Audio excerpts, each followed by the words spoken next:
That's what the doctor ordered. Absolutely. So, very briefly, all right, Brother Joe. Thank you so much. Thank you for having me. Thank you for this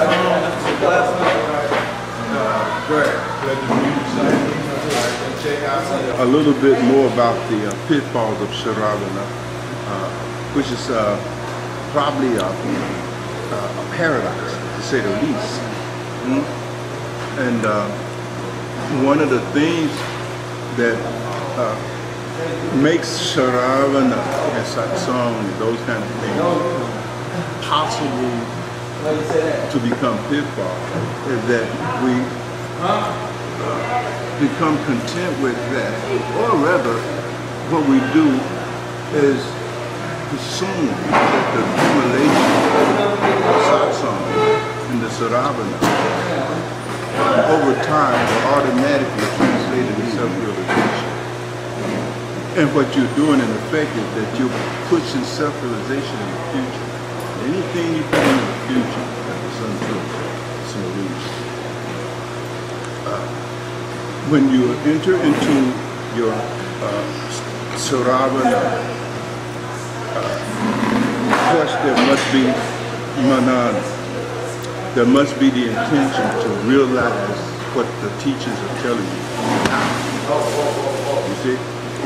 But if you take comfort out of saying, well, I don't realize this now, but I'll realize it later. No, that's not right. That's the projection of self-realization into the future. It's the greatest form of self-deception. Because realization always happens. Now, in different traditions, they're called different things. Kinsu, Zen, Satori, Buddhism. Even in psychology, peak experience, so focus on the. What they mean that something happens in the right now that transforms you. And that's how it always is. It's never gradual. It's not gradual. It's Satori. And it happens in the now. So, as you engage in this Dharma, in reflection on the Dharma, and so forth and so on, you have to bring to that effort the intent to resolve this ignorance now. Like the Buddha, he said on that boat, he said, I'm going to deal with this ignorance now. He didn't say, I'm going to sit on here for 1 day, then next week I'll sit another day, and then next year I'll sit 2 days, and then eventually I'll, no. That's never happened. And the forever argument, to quote what it is pointed out, this effort must be forever. It must be continuous, uninterrupted. It's an intention, you see. So you got to look at your intention when you're doing Sravana. What is your intention when you're doing manana? Is the intention to realize this? I mean, now you still may not realize it, don't misunderstand it. But your intention is to realize it. It is not, well, I got another day in at the retreat center, give me and then next week and next month, and sooner or later, you know what I mean? These are stepping stones to the self-realization. No. That's not right. You go to retreat, that's why you set aside that day. Get away from it. And you sit there with that resolve, that intention. That's called samyama. You see? That's real inquiry. You want to remove this ignorance of being the body, mind, and so forth and so on. Until that is removed, at least that much realization has to occur. You see? Otherwise, nothing's going to happen. You see? All you'll be doing is reading and studying while still presuming to be the body, mind. It's a zero game. Follow what I'm saying? You have got to deal with this. So that's the pitfall of Sravana. Maybe I shouldn't even use the word Sravana, but I think we can get away with that. You all understand what I mean. In the traditional literature, it says the mere reading and remembering and studying of the teachings will not generate any kind of self-realization at all. You will become a scholar, but you will not become self-realized. You will not become transformed, and you will not go to your ego. In fact, what you will become is a spiritualized ego. It's just like ordinary ego person makes a lot of money, right? And then his ego is grounded in his success. I made $20 billion. Look at me. That's how they extend their ego with money. Well, the person that merely reads the Dharma just for the sake of accumulating information, entertainment, enjoyment, blah, blah, blah, they extend their ego by the accumulation of more knowledge. It's the same game. They become a spiritual ego. No self-realization. So, that's what I mean when I say you just cannot presume that this accumulation of knowledge and so forth will over time, voila, translate into self-realization. It never happens. And that's a pitfall. And you will see it. You all have seen it, right? I mean, count y'all years. It's evident. Yeah, count y'all years. And over all those years, it ain't like you haven't been reading and studying. You've been doing all of it. Has it produced any self-realization? Nope. And you thought 20 years ago that if you did what you just did these past 20 years, that by now, 2015, something would have happened, right? take some notes. This is going to be our twin to our I'm going to get it from February. That's why in the ABD it said, know only enough that you need to know the practice. More than that, it becomes a pitfall. So it's not just I'm saying this. This is not Bhagwan anything. It's there, and it's revealed in all scripture. You see, know only as much as you need to know the practice.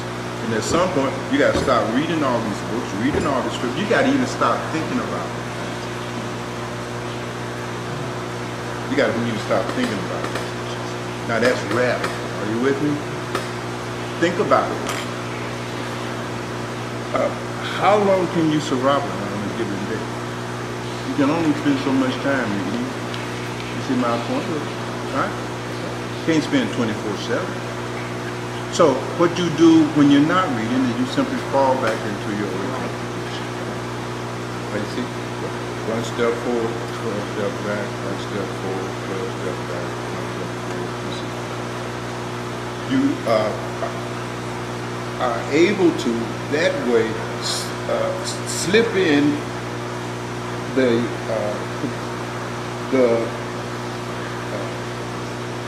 your investment in samsara. You can hold on to the samsara, so you can have your dharma in your samsara. Now that's not even at a conscious level. This thing is deep. You know what I mean? I mean, this thing is deep because we got conditioning in us, tendencies in us, vasanas in us, patterns in us, some scars in us. You don't even know about it at all. Operate. You see? In the dark. You see? And so this is what happened. It's the same thing with our formal practice. With our formal practice, we struggle, and then when we get up, okay, you know what I mean? I'm back in samsara. So you can't, you have to be very careful. Now, don't misunderstand me and go in the opposite direction. I'm not saying that Sravana is not necessary. It is.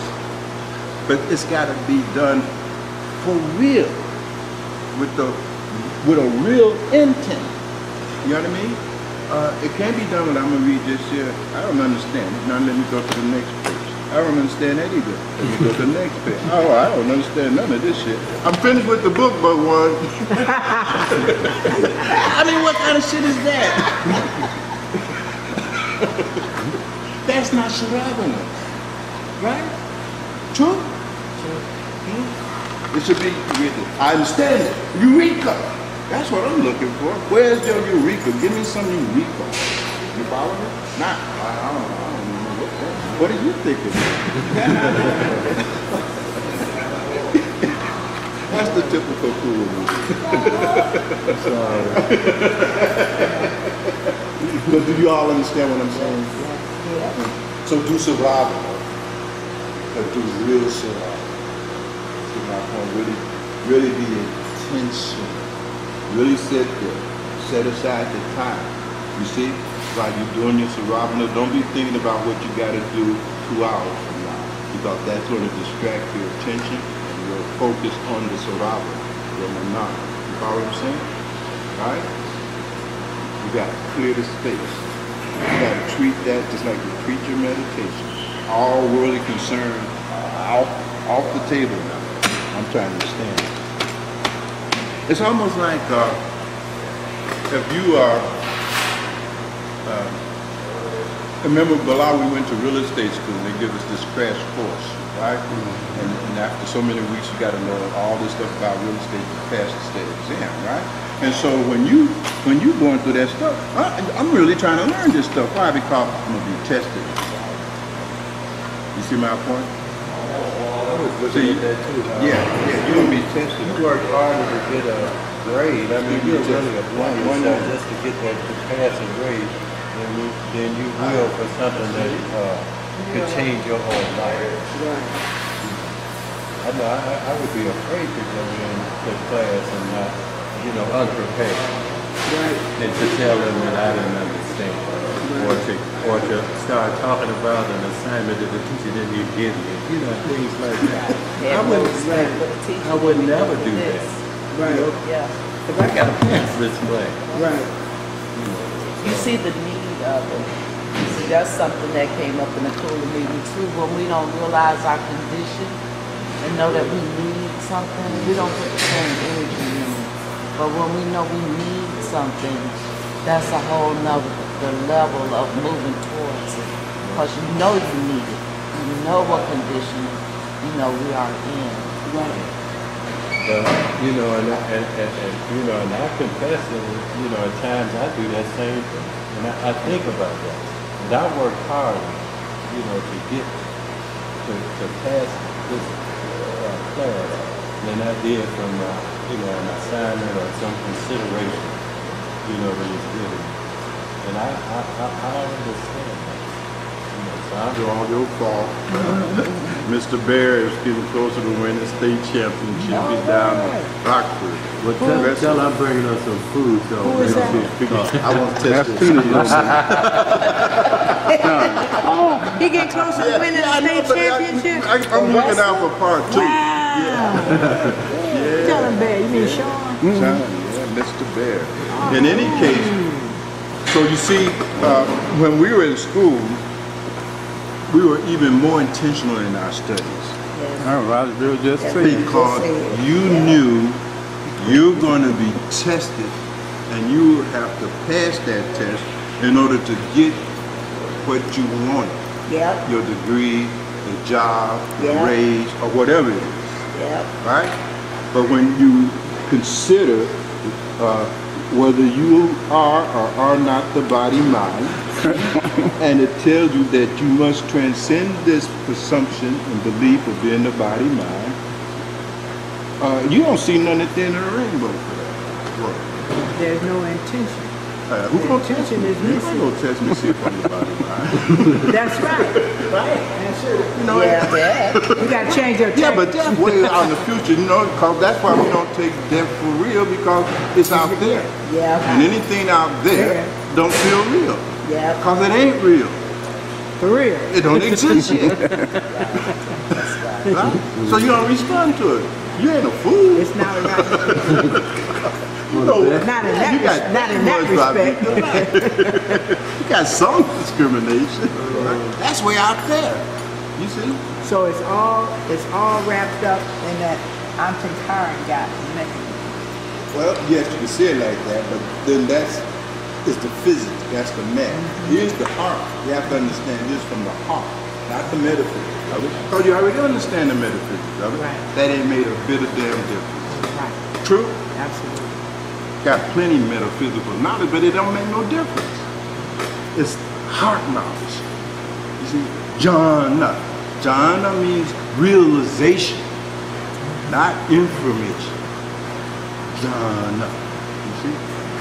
Means realization. So when I read this and I come away with the claim that I have some knowledge, that knowledge that the mystics say you should take away from the Sravana, that's John up. You see my point? Not, I remember on page 39 they said this and all the ability to quote. That ain't John up. That's an intellectual trick. People can be trained to improve their memory. Shit, they do that every day. You can take a pill. You have bad you can have a market for that. That ain't John. John is the realization of the truth of what is being said and being heard. And we all, I hope somebody was taking notes. You were getting ready to go into something else. You said the other thing is, I don't know how The difference, yeah. Oh, there are people that don't meditate and can't understand the Dhamma. Dhamma. Yeah. It's like math, I would say. You know, like you're doing math. Yeah. And you're working out and you're solving for the unknown value of x. This isn't simple algebra. And so you do what you do according to your understanding of math. And you come out with x equals 4, right? Now, in math, there's a way to verify or falsify your outcome. That's the science. Math is the essence of all science. Dharma is, in some sense, can be handled just like that. So you plug the value that you found for x back into the equation and see if it balances. If it doesn't balance, you know you got your own answer. It's like that. So you could take what you have understood from reading the Dhamma, plug it back into your life, and see does it relieve you of some of this suffering. You follow what I'm saying? See if it diminishes your feeling of being the body-mind. That's the critical test of whether you've understood Dhamma. To the degree you understood Dhamma, to that degree, there is a felt diminishment of the identification with the gross physical body and mind. It creates a gap. You see?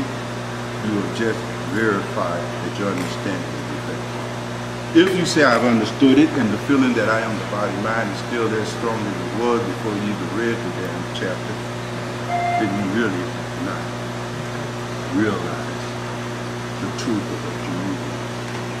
You see? And so we could see that, right? Now sometimes we work the problem and we keep getting the wrong answer. X equals 4, no, X equals 6, right? And we just don't know how to work that problem, right? That's when you get the help of the instructor, right? And they'll walk you through it a little bit, right? But then they'll give you 12 problems to do at home. Right, because the homework drives it in. Because if I just tell you, okay, you made a mistake, X equals 8, right? And you become satisfied with that. The next day I give you another equation and you still won't be able to do it. So I give you the answer, and here's 20 more problems like it. Now go work. It's like that. You see? It's like that. So that becomes the acid test.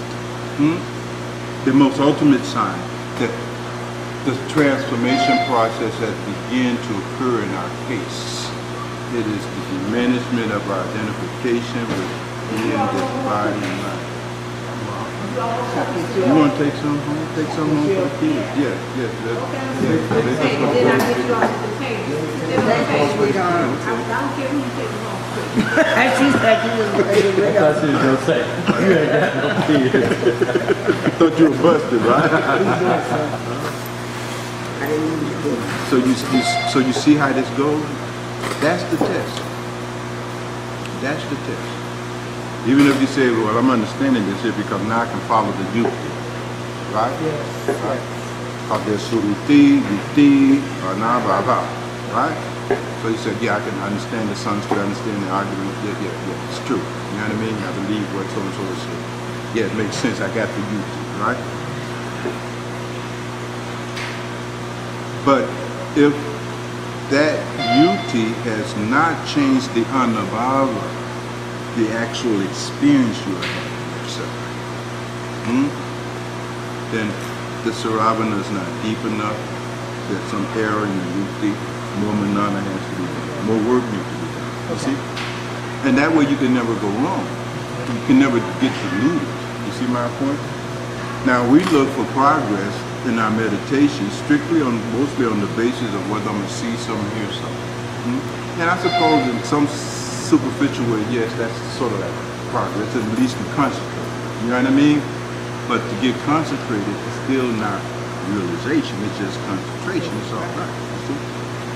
You can feel when realization is beginning to occur, you see, to some small degree, because this feeling of being the body and mind and your attachment to them begins to diminish, you see?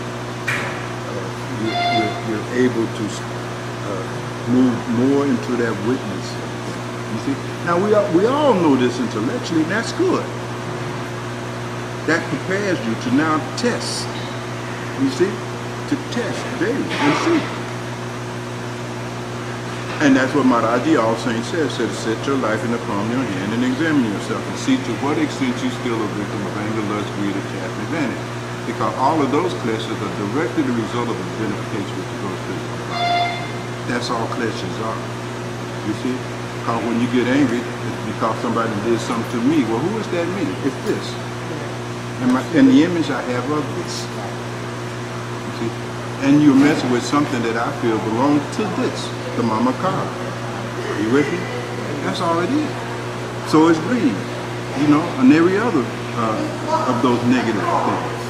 All of that is because of your identification with the body. So you got to separate and see. So if there's a diminishment in all of that, it'll only happen to the degree that there's a diminishment in the identification. You see? So the mystics give an overarching formula. It says, understand no matter what is arising, right? Whether gross, subtle, or causal, none of it is me and none of it is mine. If you're out, only blow prayer. Johnny, did you want to cook? Okay, what are you doing? So it's we have to overcome this me, mine syndrome.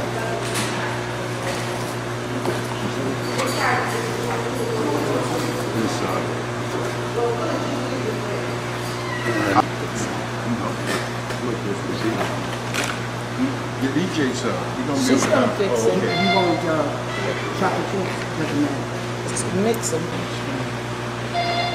To keep in mind. You know. And that's what takes everything away. You see, to find your way into that space and then to be able to provide it. Understand it. You see? To hold that aside. That becomes the practice. Because this meditation is to get into that kind of state whereby this maya of identification with the body is snapped, and then you actually live in it. That's where they say that meditation is not a technique, it's a way of life.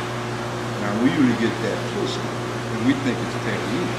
You know, how should I hold my body, go posture? And that has its place, but this ain't no technique. You know what I mean? Ultimately, the technique is a means to get a certain way of being. And there's some things you can't know unless you become it. You really can't know your Atma, your true self, by definition.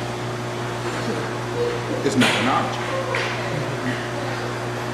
The knowing of being your true self is by being your true self, which is a paradox, which is a mystery.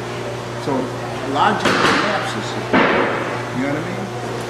Just as it does when you go deep into physics, even if you go deep into this appearance, this conditional reality, if you go deep into it, logic collapses.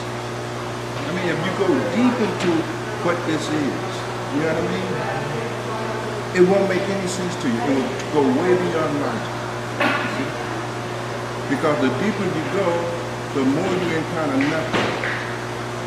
But how can nothing be appearing and seen?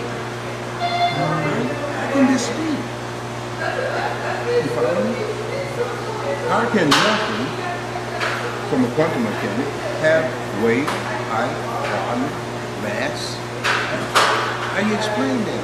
You can't explain it. What is it? It must be something. Oh, it's the Higgs boson. Let's find that Higgs boson. So the search go out for the Higgs boson. Because nothing can have mass. It's this head box, man. You can't even see it. It's so tiny and invisible. But it's the thing that gives it mass. Okay, well, how can something that infinitesimally small give something weight? You understand? Yes. Now, if you can imagine that people really become baffled by the fire, can you imagine what was happening when you were trying to deal with the infinite? You see? So the infinite is shining through that body mind, that normal, right? Limited by it, right? Manifesting out there, right? So when we look at BB, what we see is the infinite finitizing itself. How the infinite is making itself finite simultaneously. That's me. No, we did both infinite and finite. This don't make sense. Logic. Right? But logic is not the ultimate level of knowledge. There's knowledge beyond logic and reason. Even Socrates. Did you write a book called Beyond Logic? Beyond logic and reason. That's not original for me, that's Socrates. Socrates has declared that there's a realm of understanding, of knowledge, that is beyond logic and reason. Aristotle. And philosophy, believe it or not, a lot of philosophy, I got 5 minutes. Philosophy, See the bread down in begin to green. look more like I man. got 5 minutes. Then And like then it'll count me down to 0. At least in the Western tradition.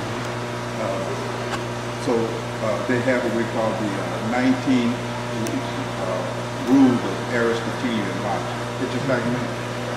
It's all simple. And you're making your philosophical arguments and you're doing the math. What is valid, what is not valid, I mean, it's been reduced to simple.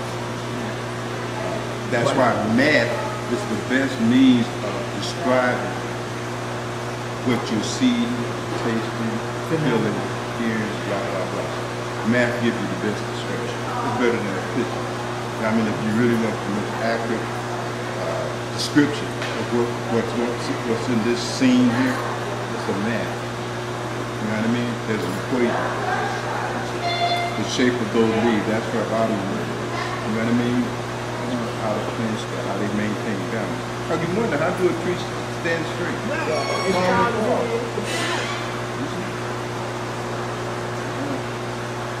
There's a map.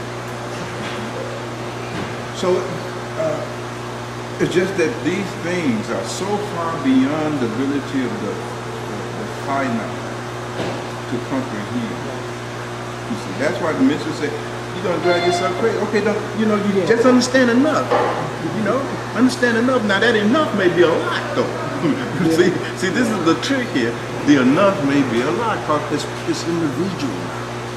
You see, every individual will go through this process of familiarizing themselves with the logic of the argument, the understanding of the argument, right? And until they go deep enough into it where they understand that they got enough understanding. Now, depending on where they start out at the level of ignorance will determine how long that will be. See, those like us, we really remember, okay, maybe the first 50 years of our life,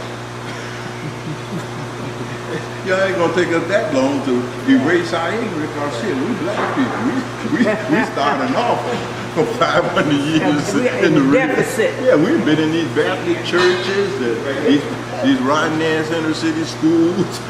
Only the 4 kids on the one that wrote. The rest of them couldn't write. They could not write well enough. Turn on the